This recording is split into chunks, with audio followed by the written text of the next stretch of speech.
Definition बनाने का, लेकिन union environment and foreign ministry ने जो डेफिनेशन बनाई वो पहाड़ बचाने की बजाय पहाड़ों को ही गायब कर देगी। नई डेफिनेशन के मुताबिक अब सिर्फ वही पहाड़ अरावली कहलाएंगे जिनकी हाइट 100 मीटर से ज्यादा की होगी। इसके अलावा अरावली रेंज सिर्फ उसी को माना जाएगा जब 500 मीटर के भीतर भीतर 2 या 2 से ज्यादा अरावली के पहाड़ होंगे। अगर वो इससे ज्यादा दूरी पर रहेंगे तो उनको अरावली रेंज का हिस्सा ही नहीं माना जाएगा। ये दिखने में एक बड़ा छोटा सा चेंज है, लेकिन स्कैम देखो यहां पर क्या किया जा रहा है। आपको सुनकर लगेगा कि चलो 100 मीटर की तो हाइट रखी गई है, 100 मीटर एक स्टैंडर्ड ही हाइट होगी, इसमें क्या गलत है। लेकिन ध्यान देने वाली बात यह है कि पहाड़ की हाइट नापी कहां से जा रही है। 0 मीटर यानी कि बेस लाइन किसे माना जा रहा है। पूरी दुनिया में पहाड़ों की हाइट को सी लेवल से नापा जाता है। जब हम कहते हैं कि माउंट एवरेस्ट की हाइट 8800 मीटर की है तो उसे सी लेवल से कंपेयर करके कहते हैं। लेकिन अरावली के लिए सरकार कहती है कि इनकी हाइट सी लेवल से नहीं नापी जाएगी, बल्कि इन्हें कैलकुलेट किया जाएगा इनके आसपास के इलाकों से। स्कैम वाली बात यहां पर यह है कि अरावली के आसपास जितने भी इलाके हैं उनमें से ज्यादातर इलाकों की हाइट ऑलरेडी सी लेवल से 100 मीटर ज्यादा ऊपर है। तो अरावली का कोई पहाड़ अगर सी लेवल से 190 मीटर ऊपर भी हुआ तो भी इस नई डेफिनेशन के मुताबिक हो सकता है कि उसे अरावली का हिस्सा माना ही ना जाए, उसे एक पहाड़ क्लासिफाई ही ना किया जाए। यही कारण है दोस्तों कि अरावली के 90% से ज्यादा पहाड़ इस नई डेफिनेशन के क्राइटेरिया को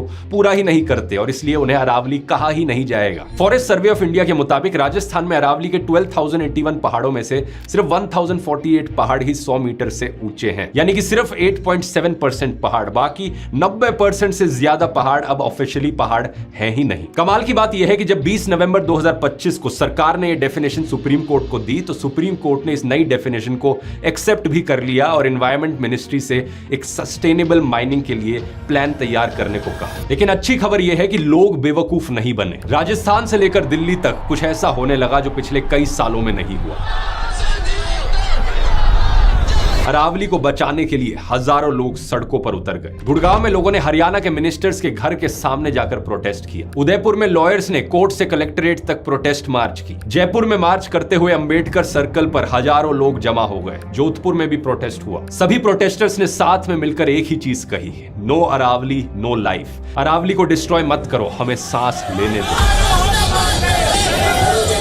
सोशल मीडिया पर भी हैशटैग सेव अरावली कई दिनों से ट्रेंड कर रहा है। हजारों लोगों ने रील्स बनाई, हजारों लोग अपने प्रोफाइल में अरावली की पिक्चर्स लगाने लगे, व्हाट्सएप पर स्टेटसेस लगाने लगे, क्योंकि ये सब लोग समझते हैं दोस्तों अगर अरावली तबाह हो गई तो उसका क्या असर पड़ेगा। इस इंपैक्ट को समझने के लिए ये जानना जरूरी है कि आखिर रेगिस्तान फैलता कैसे। आपने देखा होगा अक्सर कि रेगिस्तान में रेत के टीले एक जगह से दूसरी जगह शिफ्ट होते रहते हैं। डेजर्ट जैसे इलाकों में तेज हवाएं चलती हैं जो रेत को अपने साथ उड़ा कर ले जाती है और ये धीरे धीरे उपजाऊ जमीन पर भी रेत की एक लेयर बना देती है। अगर इसे रोका ना गया तो ये जमीन भी धीरे धीरे बंजर बन जाती है और रेगिस्तान फैलने लगता है। इस प्रोसेस को डेजर्टिफिकेशन कहा जाता है। अरावली की पहाड़ियां इसे रोकने के लिए एक स्पीड ब्रेकर की तरह काम करती हैं। जैसे ही रेतीली हवा इन पहाड़ों से टकराती है उसकी स्पीड कम हो जाती है और रफ्तार कम होने की वजह से हवा में उड़ने वाला भारी रेत नीचे गिर जाता है और इसी वजह से रेगिस्तान आगे नहीं बढ़ पाता। और यहाँ पर इस रेत को रोकने का काम अपने आप में पहाड़ नहीं कर रहा है, बल्कि पहाड़ पर मौजूद जंगल ये काम कर रहे हैं। ये पेड़ हवा में मौजूद फाइन डस्ट को फंसा लेते हैं और मिट्टी को अपनी जड़ों से जकड़ कर रखते हैं। अगर इन पेड़ों और पहाड़ों को काट दिया जाए तो ये रेत सीधा उड़कर